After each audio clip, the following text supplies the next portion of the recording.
The spotlight had never felt crueler than it did that night when Marcus held the microphone with trembling hands, his janitor's uniform still damp from mopping the backstage floors. Around him, 3,000 people waited in the historic Paramount Theater, their anticipation turning to confused whispers as they realized what was happening. At the piano sat Victoria Ashford, the platinum-selling soprano whose face graced billboards across every major city, her red lips curved into a smile that promised humiliation. She had built her empire on perfection, on being untouchable, unreachable, a voice so pure that critics called it angelic. But what she didn't know, what none of them knew, was that the 58-year-old man standing under those blinding lights had once filled concert halls himself, before life took everything away and left him with nothing but a mop bucket and memories of who he used to be. It started 3 hours earlier, when Marcus was cleaning the ornate mirrors in the dressing rooms. He hummed while he worked, he always did. Old arias, hymns, jazz standards, whatever melody lived in his heart that day found its way to his lips in a soft, private concert for an audience of none. The music was the only thing they hadn't taken from him. Not the bankruptcy, not the scandal that destroyed his reputation, not even the stroke that had stolen 2 years of his life.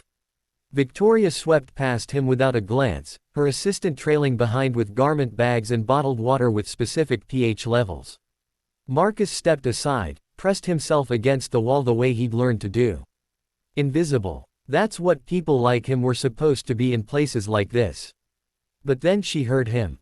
He was humming Puccini, Nessun Dorma, letting the melody drift as he wiped down the counters. Victoria stopped mid-stride, turned, her perfectly shaped eyebrows drew together. "You," she said, her voice sharp as a conductor's baton. "Do that again." Marcus looked up, startled. "Ma'am, sing what you were just humming." He shook his head, clutching his cleaning supplies.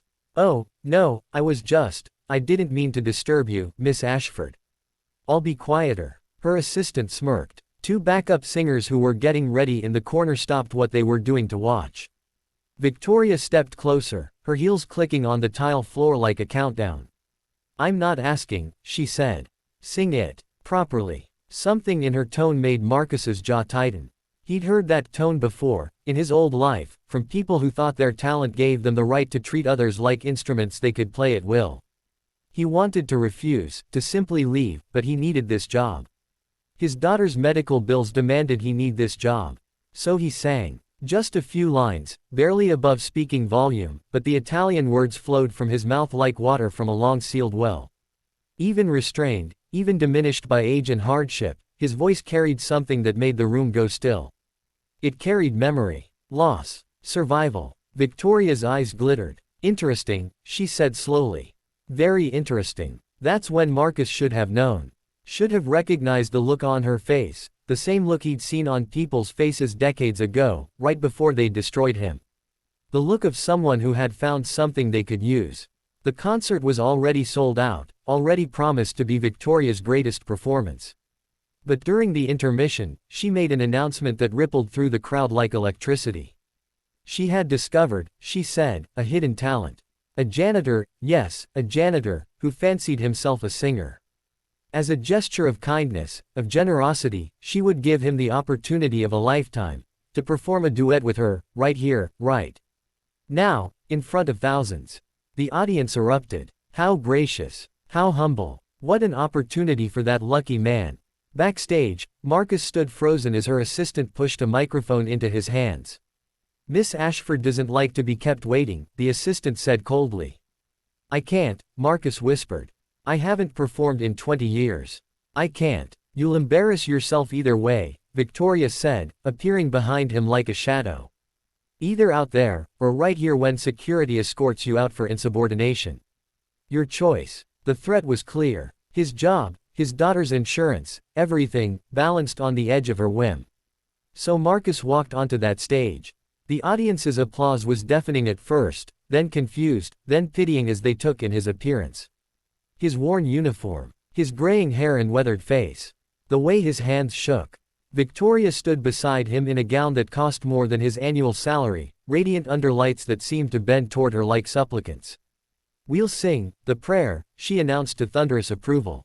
Then, leaning close to Marcus with her microphone turned away, she whispered, "Try to keep up." The orchestra began. Victoria's voice soared immediately, technically perfect, each note placed with surgical precision. She was showing off, running elaborate ornamentations that weren't in the original arrangement, pushing the tempo, making it impossible for anyone to follow, let alone a frightened janitor who probably couldn't read music. Except Marcus could read music. Had studied at Juilliard. Had performed at La Scala before his world collapsed. When his part came, something shifted in the theater. He didn't try to match her showmanship. Didn't attempt the acrobatics she was performing. Instead, Marcus sang the way you sing when music is all you have left, with absolute truth. His voice, deeper and rougher than in his youth, carried the weight of every floor he'd mopped, every bill he'd struggled to pay, every night he'd stood in his daughter's hospital room and wondered how much more he could endure. The notes emerged not perfect, but human. Vulnerable. Real. The audience felt it. 3,000 people collectively leaned forward. Victoria felt it too. She pushed harder, added more flourishes, climbed higher. But the more technically perfect she became, the more she sounded like a demonstration instead of a prayer. Marcus simply sang, each phrase a conversation with God or fate or whatever force had brought him to this impossible moment. Then came the climax, the soaring notes that defined the piece. Victoria went first, hitting a high C that was crystalline, flawless, exactly what everyone expected. The audience applauded, as trained.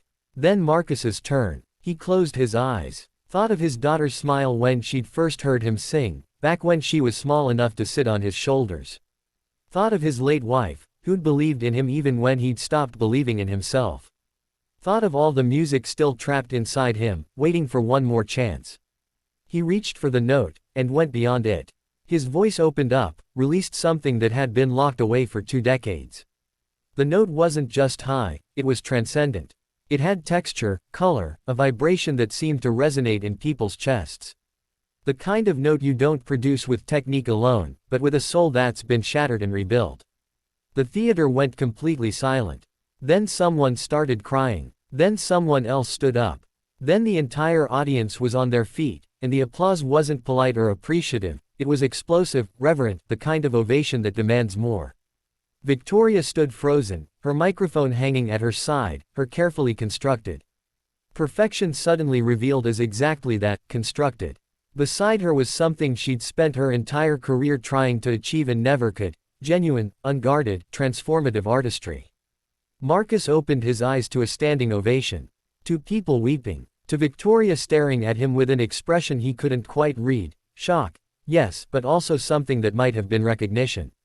Perhaps of the truth that talent and technique, for all their value, could never fully replace what it meant to have actually lived. Backstage afterward, she found him changing back into his regular clothes. The crowds were chanting for an encore, but Marcus was done. He'd said what he needed to say. "Who are you?" Victoria asked quietly. "Nobody," Marcus said, and meant it. He'd been somebody once, and it had nearly destroyed him. Being nobody had saved his life, taught him what mattered. "Marcus Riley," she said slowly, and he saw the moment she recognized the name. The scandal. The fall from grace. The disappeared star. "You were. I was a lot of things," he said gently. "Now I'm just someone who needs to get home to his daughter." Victoria was quiet for a long moment. When she spoke again, her voice had lost its edge. "I wanted to humiliate you. I'm sorry." Marcus picked up his bag. "You gave me something I didn't know I needed," he said. "One more chance to remember who I was. Who I am. Thank you for that, even if you didn't mean to." He left her standing there and walked out into the night, back to his small apartment, back to his daughter who'd be waiting to hear about his day. The recording of his performance would go viral by morning. Offers would come. They always did after a moment like this. But Marcus had learned the hard way that the spotlight was just light, and light without substance created nothing but shadows. What mattered was the song itself. The truth in it. And that belonged to no one but him, whether he sang it in a theater or while mopping floors or not at all.